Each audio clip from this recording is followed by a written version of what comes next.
Wow, look at this gorgeous rain.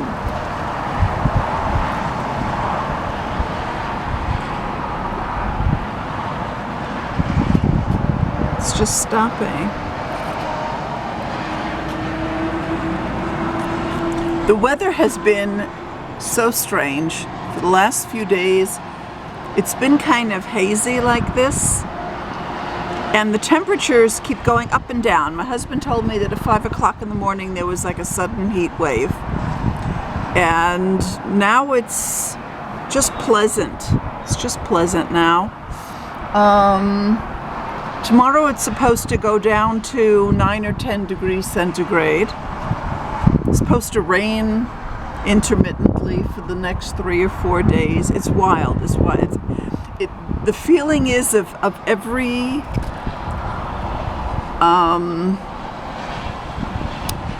season being at once. That's the feeling of it.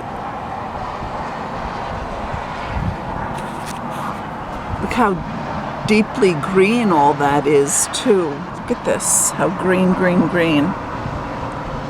I don't see any birdies. Where are the birds?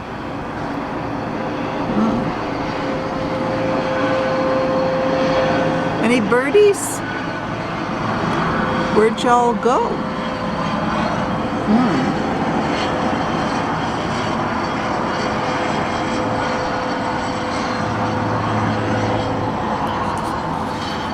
As Israel undergoes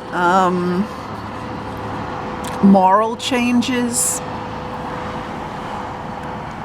the weather is very reactive to all that. So it blows hot and cold, and as they deal with their conflicting internal kind of impulses and conflicting desires, the weather reacts immediately.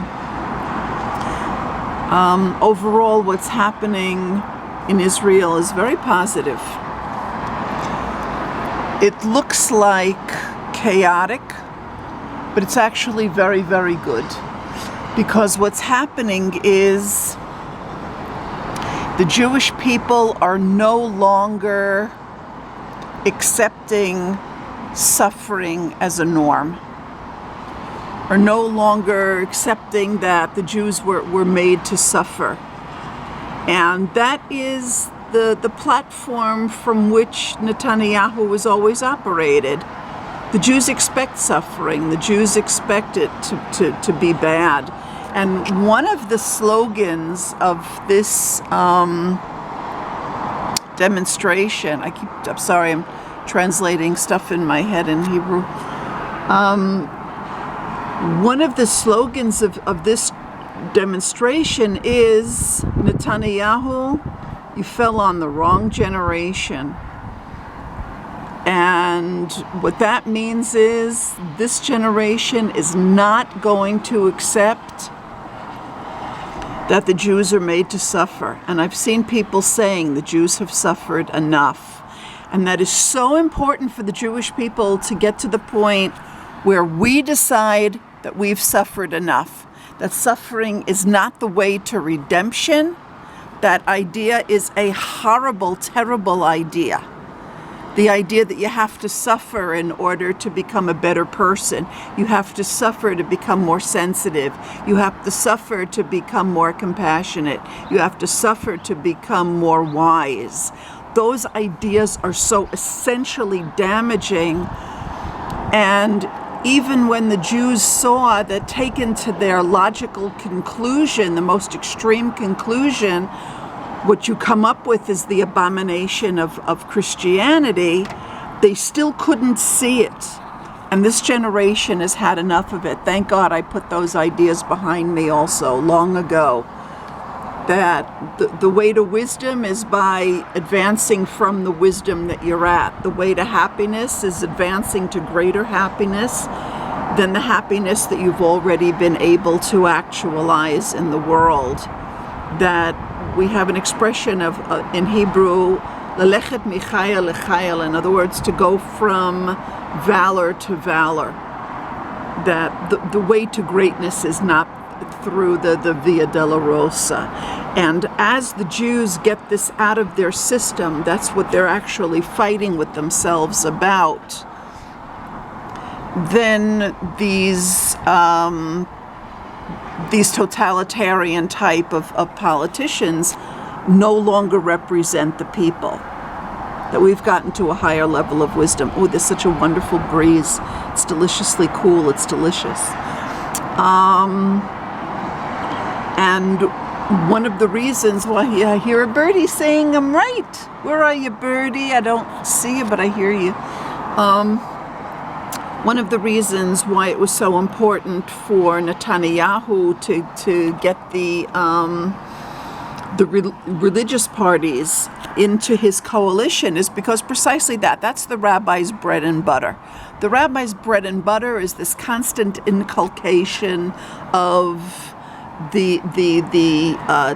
how wonderful suffering is, and by the way, throughout Jewish history, there's been the understanding that we're here to enjoy the world. We're here to enjoy our lives. We're here to enjoy existence. They found a little piece of parchment among the scrolls of the Dead Sea, and they were celebrating, I think it's Shavuot, but anyway, it says, "You created us to be joyful." Exactly. The whole purpose of the creation is joy. And when the Jews came to Israel, still in the state of mind of you have to suffer to get to higher levels, that happiness is somehow born of misery. The state of Israel in its infancy was a miserable place.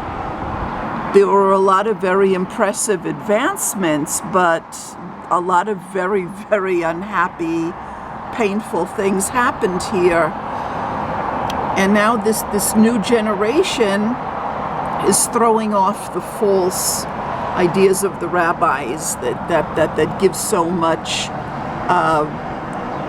value to suffering. So this is being expressed in the form of the Jews throwing off a government that makes them suffer. What is a government? It is your own reified subconscious. It is that which within you guides you. So the Jewish people are actually fighting the totalitarian within, the dictator within that says, no, you should suffer. That's the way life is supposed to be. And those who think that this is the end of the state are very, very mistaken. This is the beginning of the redemption. Thank you for listening. And if you celebrate, Chag Sameach, Shvi'i LePesach Sameach, L'kulam.